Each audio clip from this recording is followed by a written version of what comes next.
আপনার কোনো ভাই নাই? হ্যাঁ হ্যাঁ মানে আপনার দুনিয়াতে কেউ নাই, তার মানে আপনার দুনিয়াতে কেউ নাই? জি না, নাই। উপরে আল্লাহ নিচে মারি, ছেলে নাই, ছেলেতে কি না করে। এই রিক্সা কি আপনার? রিক্সাটা একজনে দান করছে, রিক্সা দান করছে? বয়স্ক থেকে দান করে দিতে একজনে। আপনার বয়স 72 বছর, এই বয়সে আপনি রিক্সা চালাচ্ছেন, আপনার শরীরে শক্তি আছে? বাবা খাবার নাই তো। হ্যাঁ, খাবার তাহলে বইয়া খাইতাম মানে রিক্সাটা চালালে পেটে ভাত যায় না? না। 240 240 60 টাকা বিয়ে বাড়ি।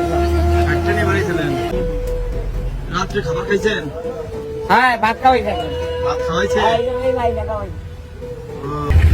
আরে কাকা, আমার অনেক খারাপ লাগছে যে আপনি প্রায় 80 বছর বয়স আপনার, আপনি এখনো রিক্সা চালান। খাওয়াই দিবে না বাবা, গরিব তো